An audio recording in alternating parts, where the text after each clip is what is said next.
সুপ্রিয় শিক্ষার্থীবৃন্দ, আসসালামু আলাইকুম।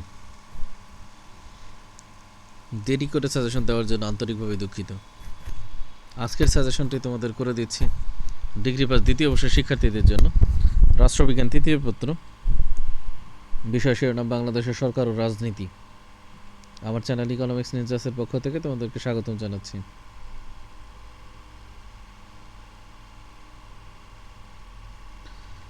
তো তোমাদের হচ্ছে রাষ্ট্রবিজ্ঞান তৃতীয় পত্রে মোট 4টি অধ্যায় রয়েছে। 4টি অধ্যায়ের মধ্যে আমি শুধু খ বিভাগ এবং গ বিভাগের সাজেশনটি তৈরি করে দিব। সময় স্বল্পতার কারণে হয়তো বা ক বিভাগের সাজেশনটি করা হবে না। প্রথম অধ্যায় খ বিভাগের প্রথম প্রশ্ন, বাঙালি জাতীয়তাবাদ বলতে কি বোঝায়? 2 নম্বর প্রশ্ন, বঙ্গভঙ্গের কারণগুলো লিখো। সবগুলো প্রশ্ন ইম্পর্টেন্ট, স্টার মার্কগুলো বেশি ইম্পর্টেন্ট। 3 নম্বর, বঙ্গভঙ্গ কেন রদ করা হয়েছিল?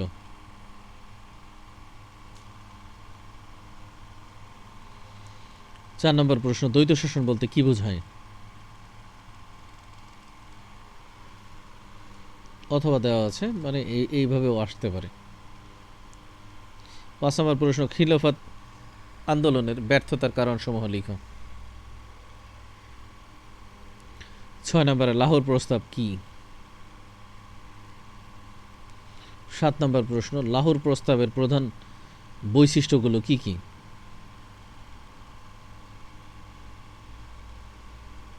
8 নম্বর প্রশ্ন, ক্রিপস মিশন কি? এই হলো প্রথম অধ্যায়ের খ বিভাগের প্রশ্নগুলো। এখন প্রথম অধ্যায়ের গ বিভাগের প্রথম প্রশ্ন, 1906 সালের মুসলিম লীগ গঠনের পটভূমি আলোচনা করো। 2 নম্বর প্রশ্ন, 1935 সালের ভারত স্বাধীনতা আইনের বৈশিষ্ট্যগুলো আলোচনা করো। 3 নম্বর প্রশ্ন, লাহোর প্রস্তাব কি? তুমি কি মনে করো যে লাহোর প্রস্তাবের মধ্যে বাংলাদেশের বীজ নিহিত ছিল?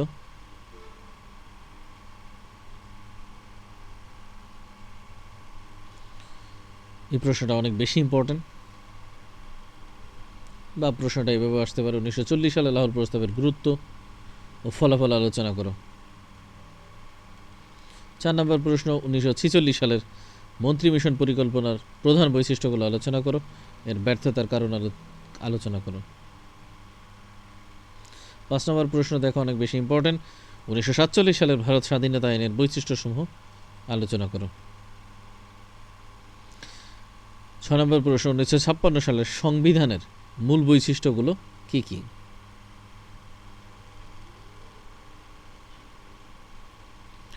এই হলো প্রথম অধ্যায় শেষ। দ্বিতীয় অধ্যায়ের খ বিভাগের প্রথম প্রশ্ন, সংক্ষেপে ভাষা আন্দোলনের গুরুত্ব আলোচনা করো। 2 নম্বর, ভাষা আন্দোলনের কারণগুলো লিখো। ইম্পর্টেন্ট, স্টার মার্ক দেওয়া আছে। 3 নম্বর প্রশ্ন, যুক্তফ্রন্ট কি? এটাও অনেক বেশি ইম্পর্টেন্ট। 4 নম্বর প্রশ্ন, 6 দফা কর্মসূচি কি?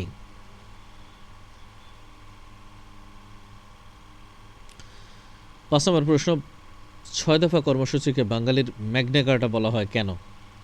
এটাও স্টার মার্ক দেওয়া আছে, অনেক বেশি ইম্পর্টেন্ট প্রশ্ন। 6 নম্বর প্রশ্নটা হচ্ছে 1970 সালের নির্বাচনের তাৎপর্য আলোচনা করো। 7 নম্বর প্রশ্ন, অপারেশন সার্চলাইট কি?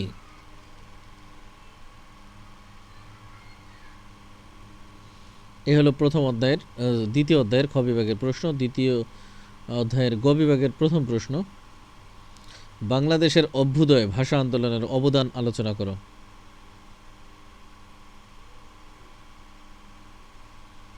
2 নম্বর, 1952 সালের ভাষা আন্দোলনের পটভূমি ও গুরুত্ব আলোচনা করো। এটাও অত্যন্ত বেশি ইম্পর্টেন্ট প্রশ্ন।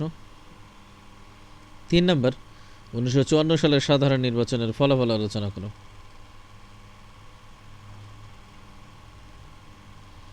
4 নম্বর প্রশ্ন, 1954 সালের নির্বাচনে যুক্ত ফ্রন্টের বিজয়ের কারণসমূহ আলোচনা করো।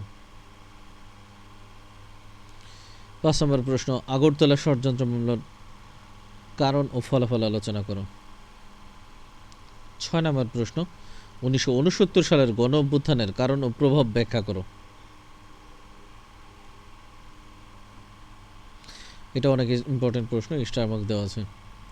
এরপরে 7 নম্বর প্রশ্ন, এটি অনেক বেশি ইম্পর্টেন্ট প্রশ্ন। 1970 সালের সাধারণ নির্বাচনে আওয়ামী লীগের বিজয়ের কারণ ও ফলাফল বিশ্লেষণ করো।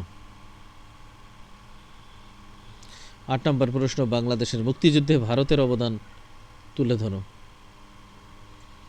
এই হলো 2 নম্বর অধ্যায়। 3 নম্বর অধ্যায়ের খ বিভাগের প্রথম প্রশ্ন, বাংলাদেশের জাতীয় সংসদের গঠন ও কার্যাবলী সম্পর্কে সংক্ষেপে লিখো। 2 নম্বর প্রশ্ন, বাংলাদেশের সংবিধানের মূলনীতি বলতে কী বোঝায়?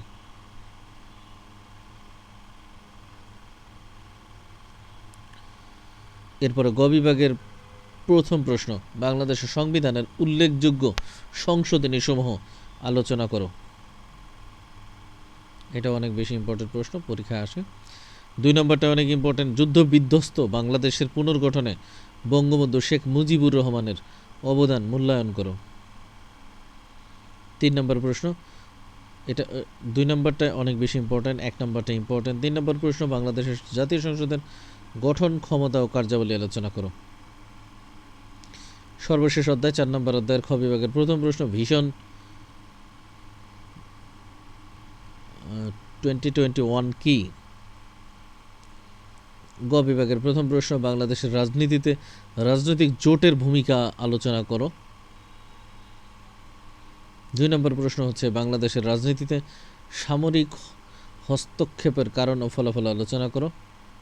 এবং 3 নম্বরে 1990 সালের গণ অভ্যুত্থানের কারণ ও ফলাফল আলোচনা করো।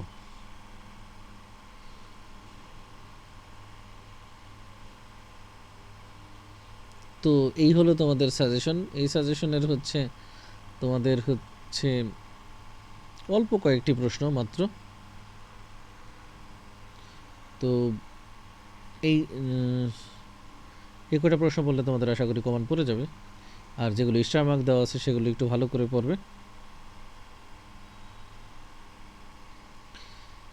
ক বিভাগের প্রশ্ন মনে হয় না দেওয়া হবে, তার জন্য আন্তরিকভাবে দুঃখিত।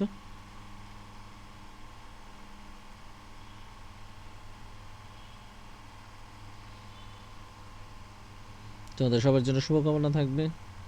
পরীক্ষা কেমন হয় জানাবে।